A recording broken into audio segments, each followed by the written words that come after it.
Alhamdulillahillazi anzalal Qur'an hudan linnasi wa bayyinatin minal huda wal furqan. Ashhadu an la ilaha illallah wahdahu la syarikalah wa ashhadu anna Muhammadan abduhu wa rasuluh la nabiyya ba'dah. Allahumma salli wa sallim ala sayyidina wa maulana Muhammad wa ala alihi wa ashabihi ajmain, amma ba'du. Faya ayyuhal hadirun usikum wa iyaya bitaqwallah faqad fazal muttaqun. Faqala Allah ta'ala fil Qur'anil Karim, a'udzu billahi minasy syaithanir rajim, bismillahirrahmanirrahim. Wa yauma nahsyuru min kulli ummatin faujan mimman yukazzibu bi ayatina fahum yuzaun. Dan ingatlah hari di mana ketika itu kami kumpulkan semua umat dan mereka akan dibagi-bagi ke dalam banyak kelompok. Sadaqallahul azim. Surat An-Naml ayat 83. Masyiral muslimin jamaah Jumat yang dimuliakan Allah. Dalam kesempatan yang penuh berkah ini, saya selaku khatib kembali mengingatkan dan mengajak kita bersama untuk marilah kita senantiasa meningkatkan rasa takwa kita kepada Allah Subhanahu wa ta'ala dengan mengerjakan segala perintah Allah dan menjauhi segala larangannya. Masyiral muslimin yang dimuliakan Allah, dalam surat An-Naml ayat 83, sebagaimana yang tadi kita bacakan di awal khutbah, Allah Subhanahu wa ta'ala menjelaskan bahwa kata Allah, ada satu hari nanti, pada hari itu semua umat akan dikumpulkan oleh Allah. Itulah yang disebut dengan mahsyar, saat semua orang akan dikumpulkan oleh Allah. Ketika itu kata Allah, fahum yuzaun, semua umat akan dibagi-bagi Allah ke dalam banyak kelompok. Dalam hadis yang sahih, Nabi menjelaskan bahwa kelak umatnya akan dibagi Allah ke dalam 20 kelompok. 10 kelompok adalah kelompok yang celaka, yang disebutkan dalam hadis dari Muaz bin Jabal. 10 kelompok berikutnya adalah yang selamat dan bahagia. 3 disebutkan dalam hadis dari Abdullah bin Umar riwayat At-Tabarani, dan 7 disebutkan dalam hadis riwayat muttafaqun alaih Bukhari dan Muslim. Dalam kesempatan yang pendek ini, saya ingin menjelaskan 3 di antara kelompok umat Muhammad yang akan selamat di padang mahsyar yang disebutkan dalam hadis riwayat At-Tabarani. Sebelum saya jelaskan ketiga kelompok umat Muhammad yang selamat itu, sedikit akan digambarkan tentang kondisi di padang mahsyar sebagaimana yang Allah gambarkan di dalam Al-Quran. Pertama, padang mahsyar itu adalah tempat yang tidak ada kepastian. Dalam surah Az-Zumar ayat 68, Allah Subhanahu wa ta'ala menjelaskan, summa nufikha fihi ukhra fa izahum qiyamun yanzurun. Ingatlah kata Allah ketika ditiup sangkakala kedua oleh malaikat Israfil. Maka ketika tiupan sangkakala kedua itu, semua manusia berdiri menunggu hisab. Kata Allah, qiyamun yanzurun, semua manusia akan berdiri menunggu. Rasulullah pernah ditanya, ya Rasulullah, berapa lama kita akan berdiri itu menunggu dihisab? Dalam hadis dari Abu Ya'la, Nabi menjelaskan, yauma yaqumun nasu li rabbil alamin bimiqdari nisfi yaumin khamsina alfisan. Kata Nabi, semua kita akan berdiri di padang mahsyar menunggu hari perhitungan datang selama 50.000 tahun. Itulah masa berdiri 50.000 tahun. Padang mahsyar itu adalah tempat yang sangat mengerikan. Disebutkan Allah di surat Maryam ayat 85-86. Wa nasuqul mujrimina ila jahannama wirda. Kelak di padang mahsyar itu semua manusia berdiri dalam keadaan haus, yang saking hausnya wirda. Sahabat bertanya, apa wirda ya Rasulullah? Nabi menjelaskan dalam hadis Bukhari dan Muslim, mutaqatti'atul a'na minal atash. Pada hari itu manusia kehausan sampai sebahagian mereka lehernya terputus saking hausnya. Kenapa manusia kehausan? Dalam hadis Muslim disebutkan, tudana syamsu yaumal qiyamati minal khalq hatta takuna minhum kamik damil.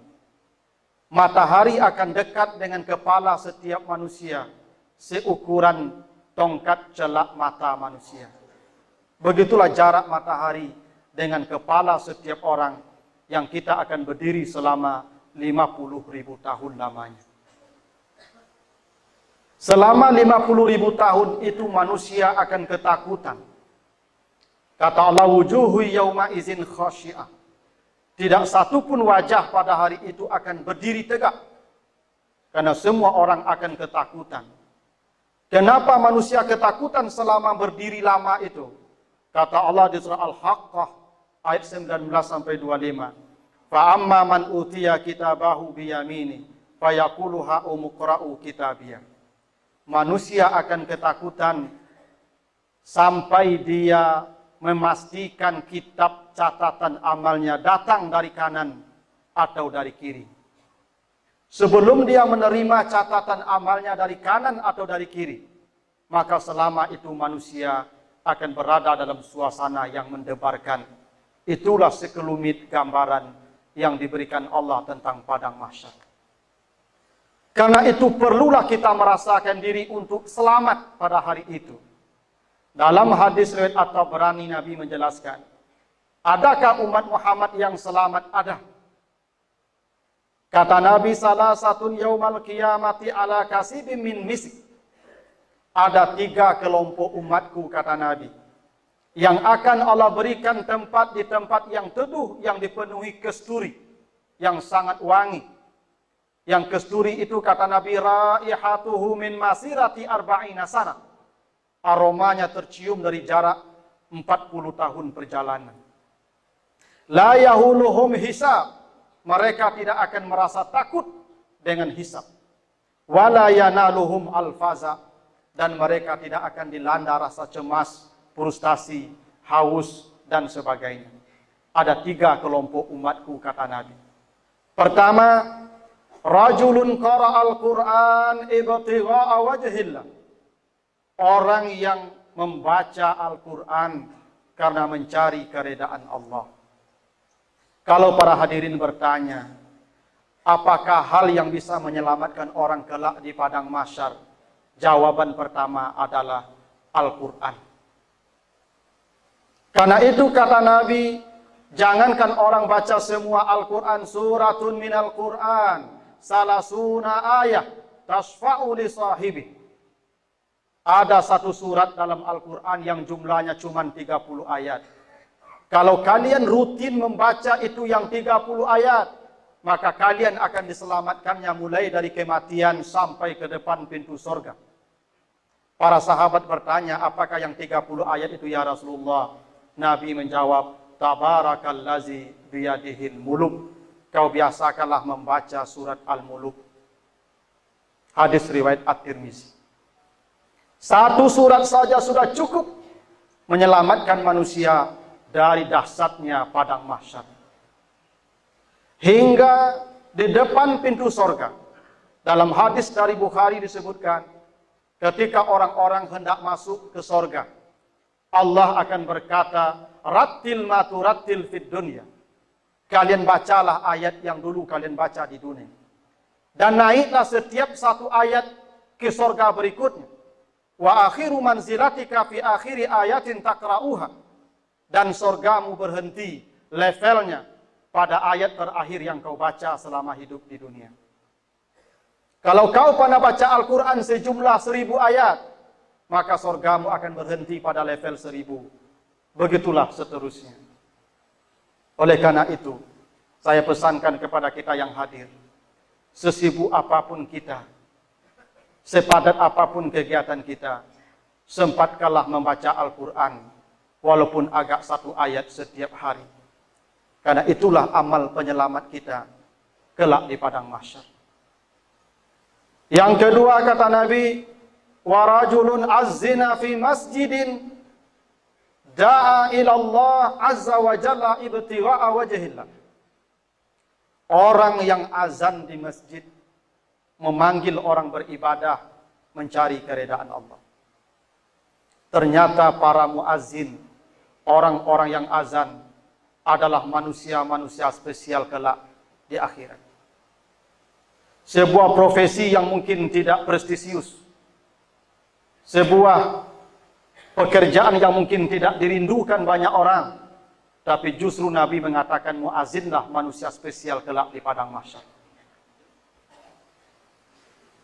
Kenapa para muazzin mendapat tempat spesial kelak di padang mahsyar?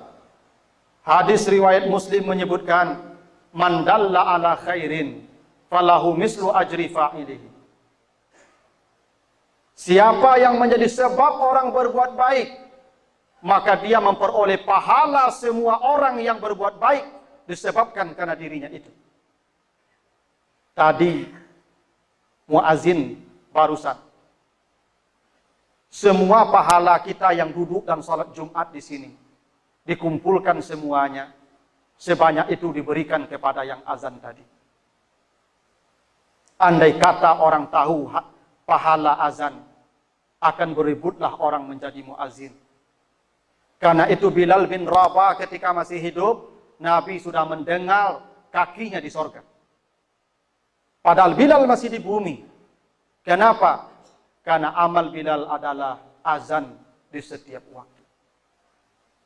Yang ketiga kata Nabi, wa rajulun ubtuliya birrizqi fid dunya falam yushghilu zalika an amalil akhirah.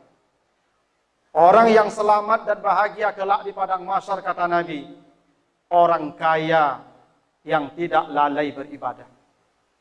Saya ulangi, orang kaya yang tidak lalai beribadah. Kalau orang miskin, rakyat biasa, ibadahnya bagus, biasa. Tapi kalau ada orang kaya, pejabat, ibadahnya bagus, itulah manusia spesial kelak di padang mahsyar. Memang ada hadis Nabi mengatakan yadkhulu fuqara'ul muslimin qabla al-aghniya bi nisfi yawm wa huwa 500 am. Kata Nabi, orang miskin lebih dulu masuk surga dari orang kaya selama 500 tahun. Ini menunjukkan hanya hisab orang miskin lebih ringan dibandingkan hisab orang kaya. Buktinya apa? Dalam hadis riwayat Bukhari dan Muslim diceritakan dari Abu Hurairah. Ja'a fuqara'ul muhajirin ila Nabi. Satu kali orang-orang miskin datang menemui Nabi. Apa kata orang miskin? Ya Rasulullah, zahaba ahlud dusur bil ujur. Wahai Rasulullah, kelak orang kaya lebih dulu masuk surga dari kami, hingga surganya pun lebih hebat dari kami yang miskin. Nabi bertanya, famazak, kenapa bisa orang kaya lebih dulu masuk surga? Kenapa bisa surga orang kaya lebih hebat dari surga orang miskin? Sahabat yang miskin tadi menjawab, yusalluna kama nusalli wa yasumun kama nasum. Kata mereka, kami salat, mereka salat. Kami jamaah, mereka berjamaah. Kami puasa, mereka puasa. Tapi kami tak bisa sedekah sebagaimana mereka bersedekah. Mereka menolong anak yatim, kami tidak bisa karena kami tidak punya uang. Mereka haji dan umrah, kami tidak bisa karena kami tidak punya biaya yang cukup. Kata Nabi menghibur orang kaya, afala u'allimukum syai'an tudrikuna bihi man sabaqakum. Maukah kalian saya ajarkan satu kalimat yang kalau itu kalian baca, kalian akan lebih dulu masuk surga dari orang kaya? Para sahabat yang miskin senang, ya Rasulullah, ajarkan kami apa itu kalimat yang bisa mendahului orang kaya masuk surga. Kata Nabi, antusabbihullah kulla duburi salasan wa salasin. Bacalah subhanallah 33 kali setiap selesai salat. Alhamdulillah 33 kali. Allahu Akbar 33 kali. Yang ke-100 kau cukupkan dengan la ilaha illallah wahdahu la syarikalah, lahul mulku wa lahul hamd wa huwa ala kulli syai'in qadir. Kalian pasti lebih dulu masuk surga. Sahabat yang miskin pulang dengan gembira karena bisa lebih dulu masuk surga. Keesokan harinya mereka datang lagi, faraja'a fuqara'ul muhajirin ila Rasulullah. Kembali mereka menghadap Rasul. Rasul heran, apalagi kenapa kalian datang lagi? Kata mereka, bocor yang kemarin ya Rasulullah. Ternyata saudara kami yang kaya ikut mendengar dan mereka sekarang sudah membaca pula apa yang kami baca. Kata Nabi, zalika fadlullah yu'tihi may yasha. Kalau begitu orang kaya yang seperti itu memang lebih dulu masuk surga dari kalian yang miskin. Oleh karena itu, kesempatan masih ada. Mahsyar belum terjadi. Selamatkan diri kita masing-masing. Ambillah salah satu amal dari yang 3 tadi yang bisa kita ambil. Fa'tabiru ya ulil absar la'allakum turhamun.